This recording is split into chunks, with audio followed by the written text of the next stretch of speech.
आलोक academy के YouTube channel में स्वागत है दोस्तों। आज का टॉपिक मैं लेके आया हूँ, भारत के प्रधानमंत्री जी ने एक जो बयान दिया था, वो नरेंद्र मोदी का बयान था डेनमार्क में कि पृथ्वी को नुकसान पहुंचाने में भारत की भूमिका सीमित है। दोस्तों, आप जानते हैं कि भारत के प्रधानमंत्री अभी हाल ही में 3 देशों में, फ्रांस में और जर्मनी और डेनमार्क की यात्रा पर है। डेनमार्क में वो भारतीय लोगों से मिले और वहां से एक तरह से विश्व प्रेस को, विश्व जनमत को ये बताने का प्रयास किया कि भारत की भूमिका पृथ्वी को नष्ट करने में न्यूनतम है। उसके लिए उन्होंने तर्क दिया। आज उन्हीं तर्कों पर, उन्हीं चीजों पर हम लोग पर चर्चा करेंगे। दोस्तों, आप जानते हैं कि हम लोग कुछ गहन बिंदुओं पर जो न्यूज़पेपर एनालिसिस बेस करके एक टॉपिक में आपको लेकर के आता हूं, उस पर हम लोग पर चर्चा करते हैं। अगर आपको ये चैनल पसंद आए तो चैनल को लाइक करें, सब्सक्राइब करें, शेयर अवश्य करें, जिससे कि मेरा सामाजिक परिवार दिन दुगना रात चौगुना बढ़ता रहे। दोस्तों, आज हम बात करेंगे वही प्राइम मिनिस्टर जी की बात पर। क्या ये बात सच है? क्योंकि बात के प्राइम मिनिस्टर बोले हैं तो सच ही है। चलिए, इसको उनकी ही बातों पर, जैसा उन्होंने बताया, उससे एक विश्लेषण करने का हम प्रयास करते हैं। उन्होंने कहा, क्या कहा कि पृथ्वी को नुकसान पहुंचाने में भारत की भूमिका बहुत कम है। इसके लिए उन्होंने एक बात कही थी कि हम नदियों को देवी मानते हैं, वृक्षों को में भी देवी या देवता के रूप में पूजते हैं। तो हम वृक्षों, नदियों, सबको हम अपने ईश के रूप में पूजते हैं। यानी हमारे ऋषियों ने कई हजार साल पहले इस बात को जान लिया था कि मनुष्य और प्रकृति दोनों एक दूसरे पर डिपेंडेंट हैं, एक दूसरे के बगैर नहीं रह सकते हैं। अगर एक की हानि होती है तो दूसरा उसके बगैर सरवाइव नहीं कर सकता। यानी अगर एक सिक्के के रूप में हम कहें तो हेड और टेल की तरह है। एक अगर हेड है तो टेल भी होगा, टेल है तो हेड भी होगा। इसके बगैर सिक्का इनकम्प्लीट है। इसी तरीके से मनुष्यत्व तो इनकम्प्लीट है। मनुष्य और प्रकृति अगर दोनों में संतुलन नहीं है, हम बात के प्राइम मिनिस्टर ने कहा, हम तो नदियों को भी देवी मानते हैं। हाँ, विकास के अंधाधुंध दौड़ में हमने नदियों की कुछ अवहेलना की है, लेकिन फिर भी हम उनको ठीक करने का भी प्रयास कर रहे हैं। हम वृक्ष को, हमारे ऋषियों ने कहा था वृक्ष में जीवन होता है। धरती में सबसे पहली एक ऐसी सभ्यता है जिसने कहा कि वृक्ष में जीवन होता है, वृक्ष को नहीं काटना चाहिए। पीपल में भगवान निवास करते हैं, पीपल को तो बिल्कुल ही नहीं काटना चाहिए। क्यों? क्योंकि पीपल ऐसी चीज है जो 24 आवर ऑक्सीजन देती है। तुलसा देवी है। क्यों? तुलसा घर के अंदर लगाई जाती है। क्यों? वो 24 आवर ऑक्सीजन देती है। उसकी जो तुलसी की पत्ती है वो एंटीऑक्सीडेंट बेस्ट है, मेडिसिन है तुलसा। अब बहुत सारी समस्याओं का समाधान केवल तुलसी खाने से ठीक हो जाता है। तो हमने तो प्रकृति के साथ सामने बनाया ही था इतिहास में। तो लोग कहेंगे इतिहास में बहुत कुछ किया था। अब आप वर्तमान और फ्यूचर में क्या कर रहे हैं? माफ कीजिए।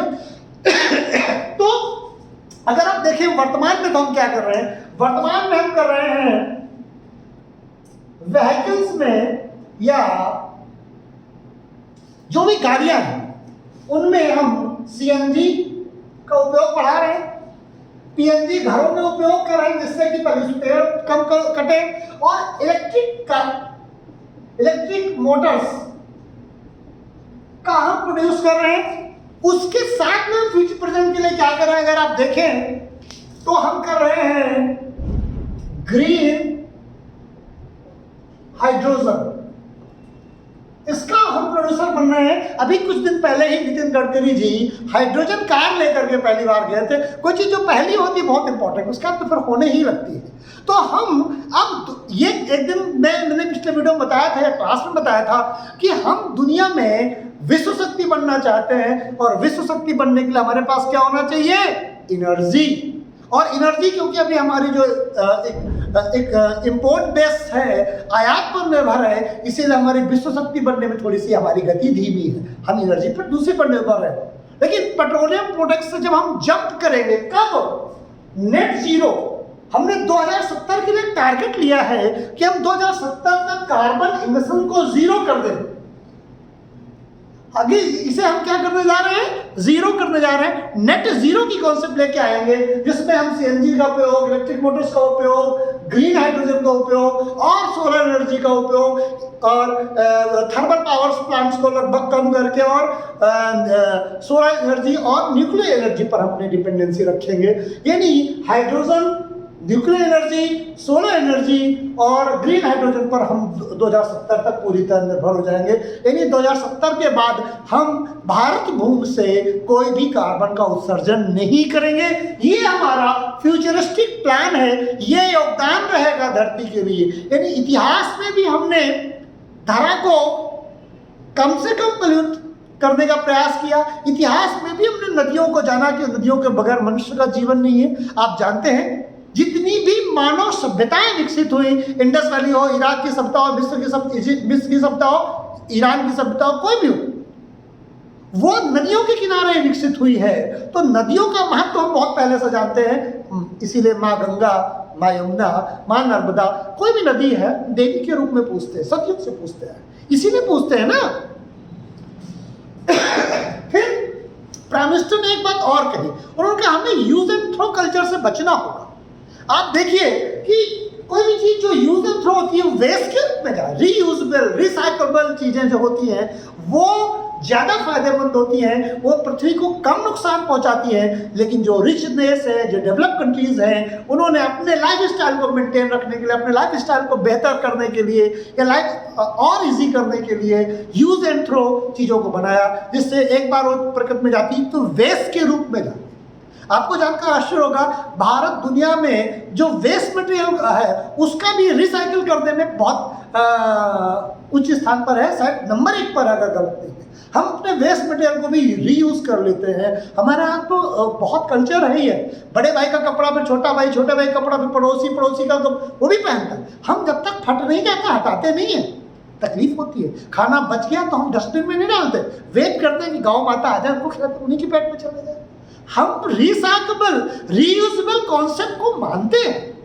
इसीलिए कार्बन इमिशन में हम दुनिया में टॉप 3-4 में नहीं है, जबकि सेकंड नंबर की पॉपुलेशन।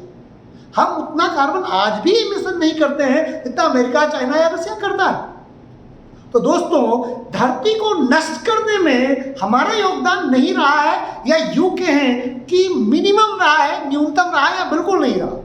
लेकिन धरती को बचाने में हम अपने योगदान को बढ़ाएंगे, दुनिया को एक पथ प्रदर्शक के रूप में रहेंगे, धरती को बताएंगे कि कैसे बेहतर तरीके से इस जीरो एमिशन को गेन किया सकता है और धरती को मनुष्य के रहने के लिए कैसे एक बेहतर स्थान के रूप में रखा जा सकता है।